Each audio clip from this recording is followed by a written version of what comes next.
Milton Friedman was teaching economics at the University of Chicago. He believed economic shock therapy could encourage societies to accept a purer form of deregulated capitalism. Friedman was a member of a group called the Mont Pelerin Society, led by the Austrian economist Friedrich von Hayek. They believed that if governments stopped providing services and stopped regulating markets, the economy would correct itself. In the 50s, they were seen as cranks, but over the last 30 years, their ideas have become the dominant economic doctrine. The thesis of the shock doctrine is that we've been sold a fairy tale about how these radical policies have swept the globe. That they haven't swept the globe on the backs of freedom and democracy, but they have needed shocks, they have needed crises, they have needed states of emergencies. Milton Friedman understood the utility of crisis. Only a crisis, actual or perceived, produces real change. When that crisis occurs, the actions that are taken depend on the ideas that are lying around.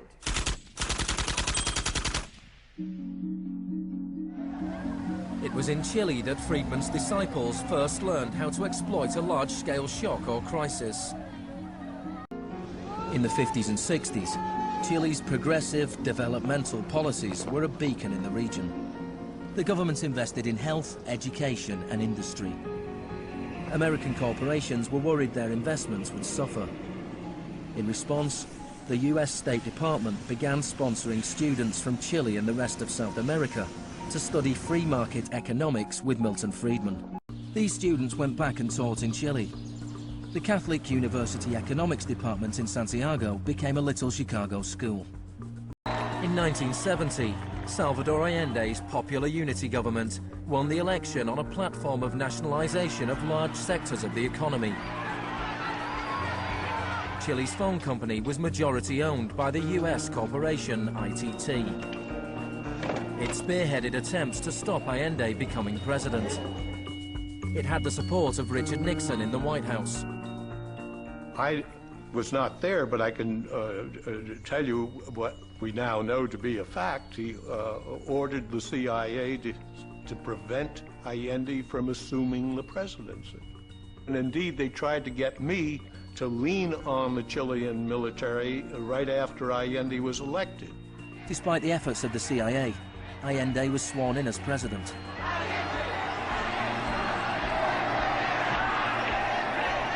Richard Nixon ordered the CIA director to make the economy scream. Preparations began for the military coup. The Chilean Chicago boys started work on a 500-page economic blueprint called the BRIC.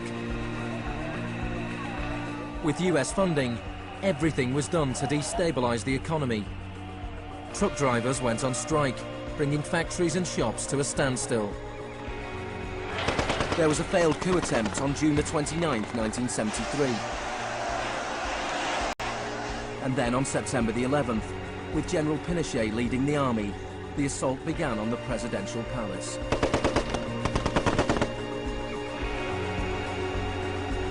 Chile had enjoyed 41 years of uninterrupted, peaceful democratic rule. Now it was being violently overthrown. Pinochet and his supporters described the coup as a war.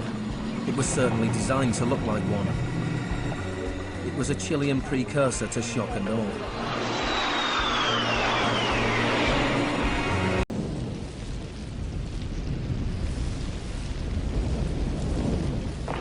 Fuerzas Armadas y de Orden, solo bajo la inspiración patriótica de sacar al país del caos que en forma aguda lo estaba precipitando el gobierno marxista de Salvador Allende. The Chicago boys delivered their economic blueprint, the BRIC, to Pinochet.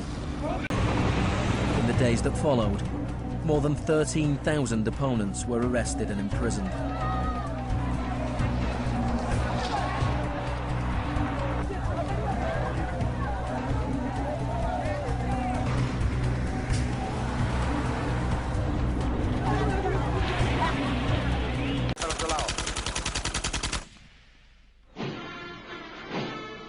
With the population in shock, Pinochet imposed the policies recommended by the Chicago boys.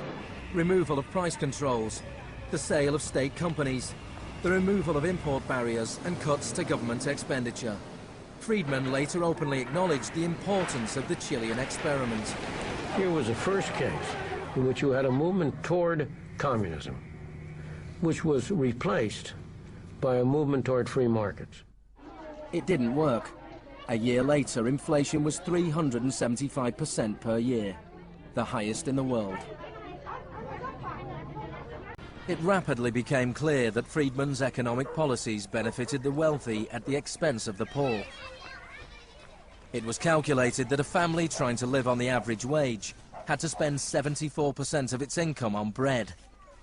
Items such as bus fares or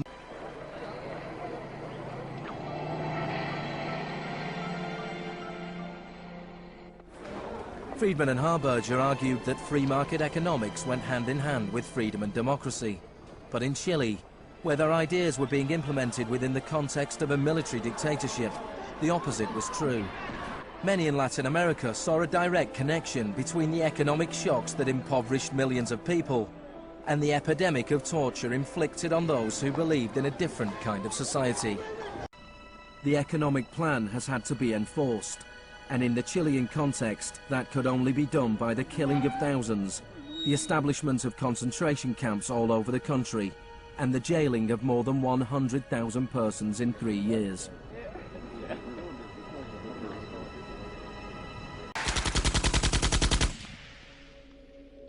Chile wasn't the only country in South America to adopt Chicago school policies. Friedman's disciples held key positions in Brazil and advised the government of Uruguay. Then on March the 24th, 1976, a military coup overturned the government of Isabel Perón in Argentina. A junta of 3 generals took over the country, led by General Videla. Chicago boys landed key economic posts in the military government. They seized the opportunity for major economic and social re-engineering.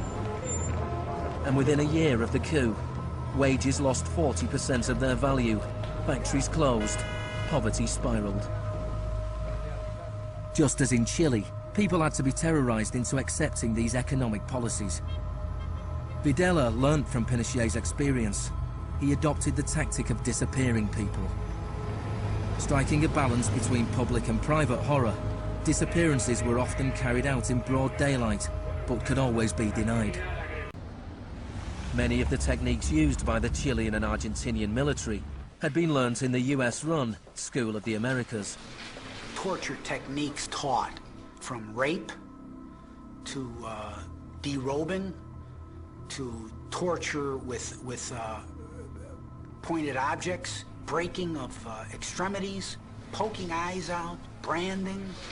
In Latin America, there are various regimes which at the moment are abusing human rights. Political murder, torture, deportations, imprisonment without trial, using the techniques they may have learned in this establishment. You may be right.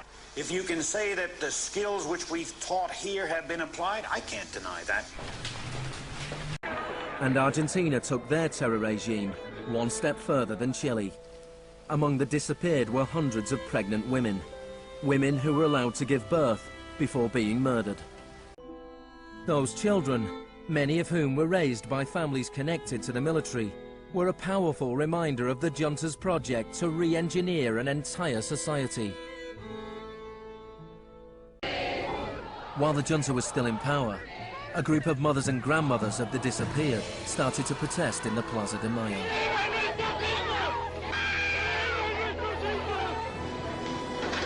They turned detective, searching for the disappeared children. After the junta collapsed, some were found and reunited with their families. Occasionally they found remains.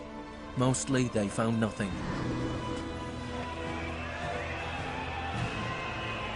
General Videla was found guilty of murder, kidnapping and torture.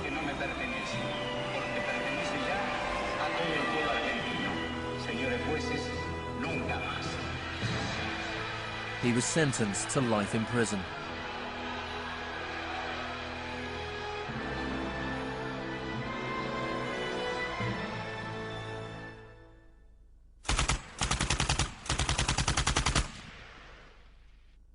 experiments in Latin America presented Friedman and his cohorts with a serious ideological problem. Friedman had promised that these policies would not just make the elites richer, but that they would create the freest possible societies, that this was a war against tyranny, that capitalism and freedom went hand in hand. Yet here we see that in the 70s, the only countries putting these ideas into practice were military dictatorships. Nixon had fully supported imposing these types of brutal free market policies in South American dictatorships. Maybe the first act of resistance is to refuse to allow our collective memory to be wiped. It took 30 years for the economic experiment originally test-driven by Pinochet to make its way around the globe to Iraq. But the similarities between past and present are startling. Between Pinochet's concentration camps and Bush's Guantanamo detention center.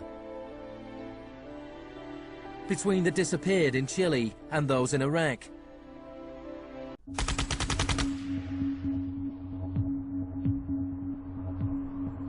It is in the nature of unregulated markets to be volatile.